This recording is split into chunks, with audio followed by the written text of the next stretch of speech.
A paz do Senhor Jesus. Fizemos a última viagem há muitos anos atrás. Sim, isto é o que eu diria o nosso amado médico Lucas, junto com o apóstolo Paulo. Atos está chegando no final. E agora nós vamos ter o relato da última viagem que acontece no único livro histórico do Novo Testamento.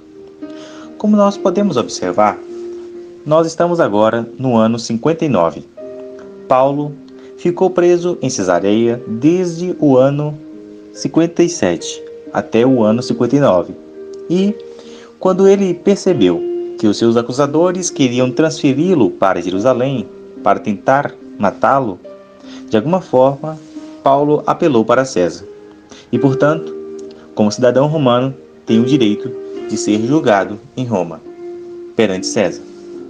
Então, o que vai acontecer agora vai ser a viagem de Paulo para Roma, a última viagem no livro de Atos.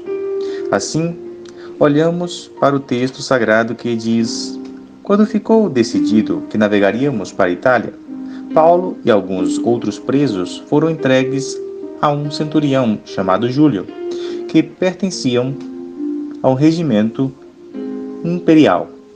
Embarcamos no navio de Adramítio, que estava de partida para alguns lugares da província da Ásia, e saímos ao mar, estando conosco Aristarco, um macedônio de Tessalônica. Vamos ver então que eles vão pegar esse navio, que tem origem nesta cidade chamada Adramítio, vão sair de Cesareia e começar a navegação aí, com seguramente a presença de Lucas, de Paulo, e também agora vemos a menção de Aristarco. Como é que vai ser a rota? O caminho deste navio nesta última viagem, o texto vai deixar bem claro porque Lucas, um exímio historiador, vai dar os detalhes da viagem. Vemos no versículo 3 que eles passam por Sidom. Você vai se lembrar que Sidom ficava na região conhecida como Fenícia, antigamente, né? Tiro, Biblos e Sidom eram as famosas cidades ali daquela região. Hoje é o lugar onde está o Líbano. E o texto prossegue dizendo que Júlio, como resolveu ser muito bondoso para com Paulo, permitiu-lhe que fosse ao encontro dos seus amigos para que estes suprissem as suas necessidades. E ali eles saem de Sidom e vão navegando, passando ao norte de Chipre, a famosa ilha onde aconteceu a primeira viagem missionária.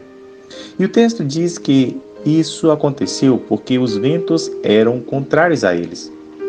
Tendo dificuldade já na navegação, isso já nos sugere que eles estão aí se aproximando do segundo semestre do ano de 59.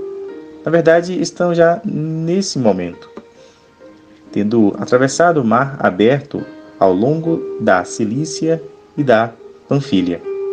Ancoramos em Mirra, na Lícia. Se você puder ter uma ideia de mapa, eles sobem ao norte e vão ali na região próxima da Ásia Menor, perto de onde Paulo mesmo vai entrar na sua primeira viagem missionária. Eles estão mais ou menos no meio do mapa da atual Turquia, ali no sul. Então, eles ali vão trocar de navio. O centurião encontrou um navio alexandrino, que estava de partida para a Itália, e nele nos fez embarcar.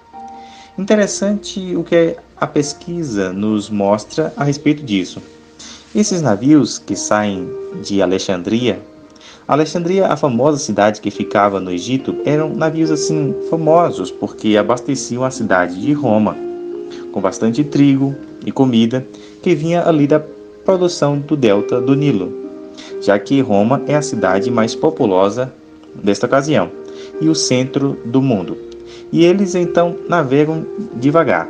Por muitos dias têm dificuldade para chegar a Quinido e, não sendo possível prosseguir em nossa rota, de novo, a dificuldade está nos ventos.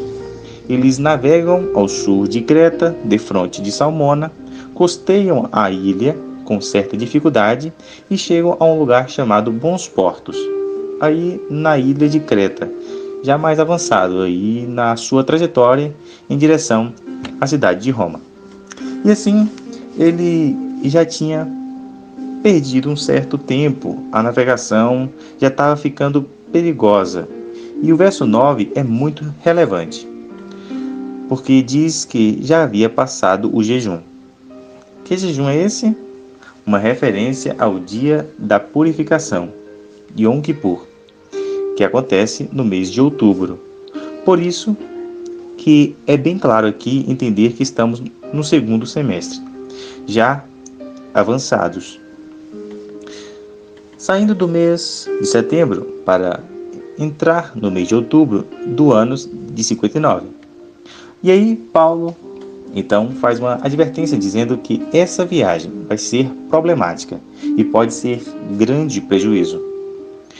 Mas o centurião não quis dar ouvidos e não resolve parar por ali.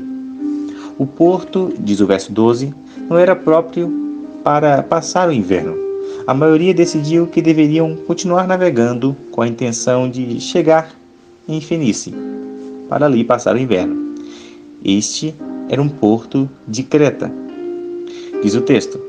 Então, veja que, como já está aí no mês de outubro, já está começando a esfriar. Navegação nessa época é complicada. Eles resolvem aí prosseguir um pouco mais adiante. Quando eles estavam nesta tentativa, o vento sul começou a soprar e eles acharam que a coisa estava caminhando bem. Levantaram âncoras e foram ao longo da costa de Creta. Mas um grande vento muito forte, chamado Nordeste, chegou. Arrastou o navio e eles foram pegos aí de surpresa por esta tempestade. Passando por uma pequena ilha chamada Clauda, foi com dificuldade que conseguimos recolher o barco salva-vidas, diz o verso 16. E assim eles prosseguem, mas não conseguem se salvar da dificuldade que a tempestade está trazendo. O texto dá todos os detalhes. Eles, castigados pela tempestade, começam a jogar a carga no mar. E a questão se complica porque ficou tudo nublado, sem sol, lua, nem estrelas, por muitos dias. E eles estavam perdendo a esperança de que poderiam ser salvos. Então, diante disso, Paulo toma a frente da situação e diz: olha, eu avisei a vocês que não deveriam sair de Creta, mas agora fiquem sabendo, vocês não vão perder a vida. O navio será destruído. Tenham coragem. O anjo de Deus me disse que eu devo comparecer perante César.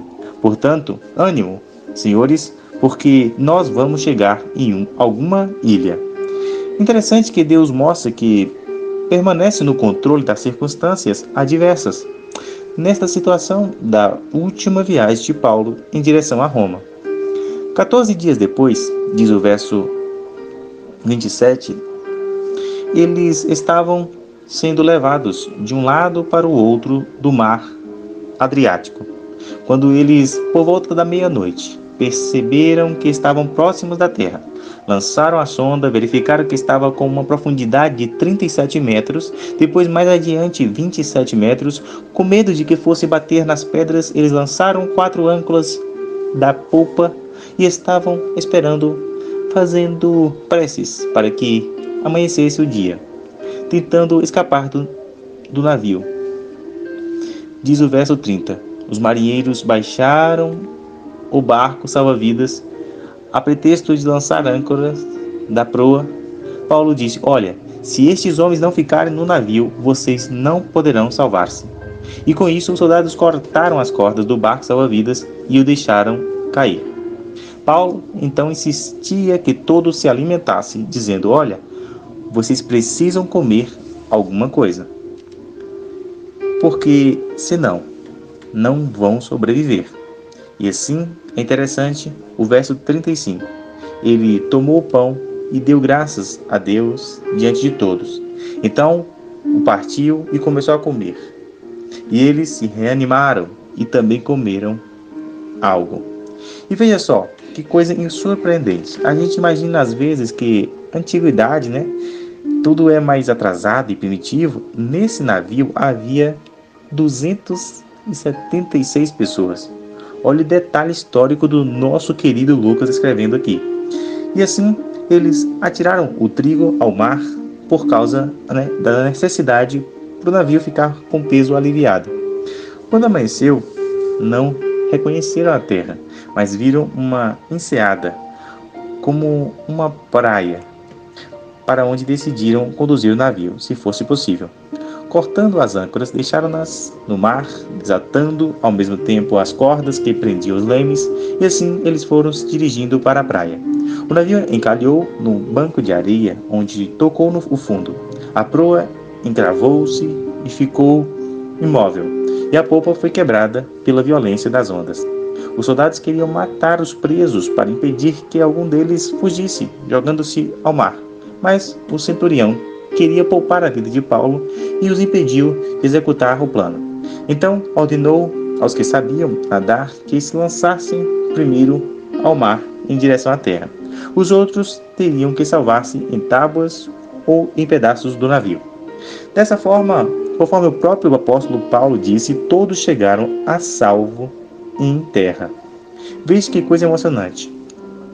Você quer fugir da monotonia?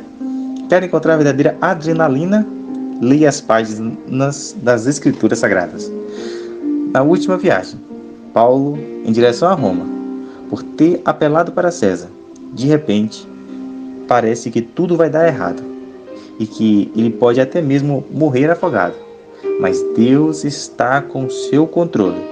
Paulo fará aquilo que é do desejo do Senhor, testemunhando em Roma a respeito de Cristo. Neste momento, final da sua história no livro de Atos, quando ele e Lucas certamente poderiam nos dizer: fizemos a última viagem. Deus abençoe a sua vida. Deus abençoe o seu coração.